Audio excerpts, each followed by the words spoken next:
inspiration for the story? Good question. Yeah. Well, I wanted to explore trauma in kind of just interesting, unique ways, and then I had an opportunity to make a movie, and I was like, how can we make a movie at a low budget? Let's find a fun location that we can get.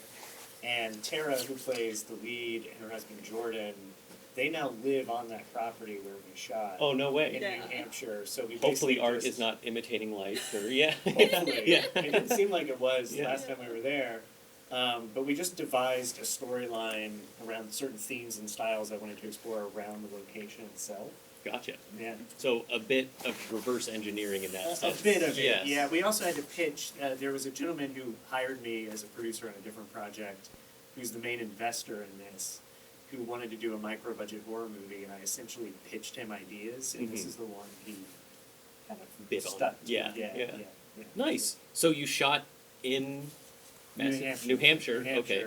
In the winter, it looked like. Yes. So what were the challenges of that? Because I imagine there was maybe a couple. The winter in New Hampshire. Yeah, it's a big challenge, yeah. We had a rainstorm. We lost a day because of a rainstorm. So all the monster stuff we shot in one day. We were supposed to do two. No way. Okay, Yeah. wow. So we shot that in one day instead.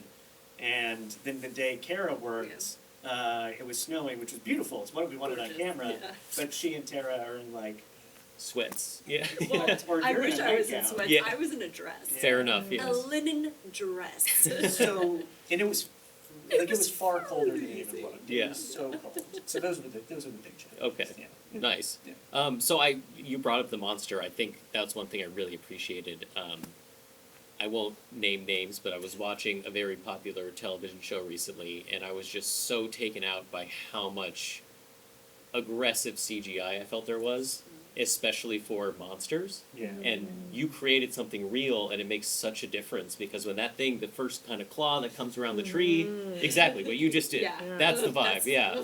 So it really, having something there and having something tactile makes a huge difference. So I guess, speaking of the monster, how did you go about designing it? You only have one day to shoot with it. I'd love to know everything.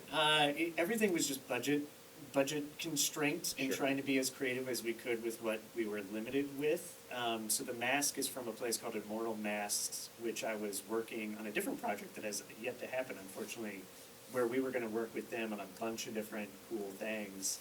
And their work is just amazing. And so I was like, what do they just have for sale that's not too crazy expensive? And essentially just used one of their masks and did a couple different things with makeup to change it a little bit. So yeah, it was primarily just bought, and then we just tried to hide a lot of the details as we can with lighting and stuff. Well, you definitely did the alien thing where you're shooting pieces of it instead of the whole thing, but Yeah. I think it creates such a powerful effect because it leaves room for us to kind of fill in the gaps, and I think that makes it a lot scarier.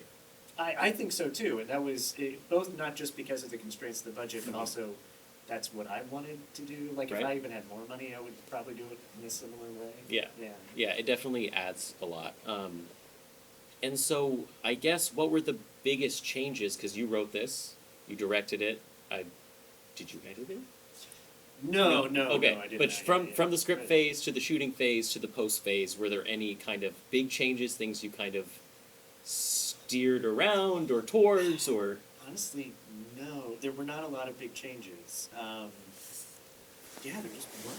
Unless I'm forgetting, there were not huge changes. There's obviously like tightening and playing Of and course, trying yes, to make yes, us. yes. But no, there's no big changes at all. From the Nice. pitch, yeah. Nice. Well, it was a lot of fun, and I think tonally you did something interesting where obviously the beginning is outside of kind of the prologue with her attack. A lot of fun with the boss, and then it kind of, once you come in, it steers kind of towards this creepiness. So how do you balance tone in writing and in editing? That's a good question. I have no idea. Yeah. But I'm glad you brought that up, just for my own personal reasons, which is I was like, we don't have a lot of time, we don't have a lot of money. It's a weird script. It kind of does things that are different, which can be really risky. But I knew the tone I wanted. Okay. And I was like, if I achieve nothing else, I just know the feeling and the tone that I want to create with this. And so I'm very happy with how it came out, because I think I for the most part achieved what I wanted to with that. That's great. And the lead actress, how did you go about finding her? Because she's in pretty much every She's in shot, every scene. Yeah, that's her so movie. that's Tara Perry. She's amazing. I've worked with Tara for a long time. I've produced movies that she's acted in and also written. And again, she lives in the property, so it really just came about of creating movies with friends. Mhm. Like that's really how it is. So like, I was never intentionally, we weren't crafting the story being like, and I'll play this part, you'll play that part. We just kind of crafted the story, and then we were like, we can't hire anybody, so Tara, you're good for that part. Kara, you're perfect for this. Thank you. So let's do it. So that's kind of how it happened. Okay. So everybody in the movie I know, everybody's friends of mine. Yeah. Great, yeah. So speaking of that property, I know you said she lives there now, and obviously that's a huge part of the movie and creates such a vibe. How did you find that? Was it through her because she lived there already? No, she didn't live there already. She actually moved right before we started shooting, right? Right before we started shooting. Yeah. Yeah. But we had, her husband, Jordan, who's the weird knifey guy that she stabs. Oh, cool. Spoiler alert. Yeah. So Jordan's family bought that property, and they've been restored. It's an old manor, and there's other buildings on the property, and they've been restoring it for like special events and holidays and things like that. So like a lot of weddings. I was just going to say weddings. Yeah, and they yes. have like a restaurant and bar. It's really cool. And they actually produced a movie that I acted in before COVID on the property, so I knew the property. Oh, okay. And so it was just like, hey, what do we have that we could go play in that would look great on camera? So, so it was always, even the other ideas we pitched to potentially All do there. were all Yeah. there. Well, that's really smart, honestly. Yeah, Yeah. it is. You have a great Yeah. location, so much, you get away with so much because of that. Yeah. So what's next for you, Michael? Well, there's a lot of stuff, I guess. I like, Karen knows, she's I know an some, old friend yes. of mine. No, I do a lot of podcasting. I have Oh, a really? podcast called A Study of Strange that's been growing, that is just like a labor of love. Writing more movies, and I produce other sort of branded content stuff that kind of keeps me busy. Nice. Well, thank you so much for joining us. Thank you for submitting your film. And one more time for Where Darkness Dwells, guys.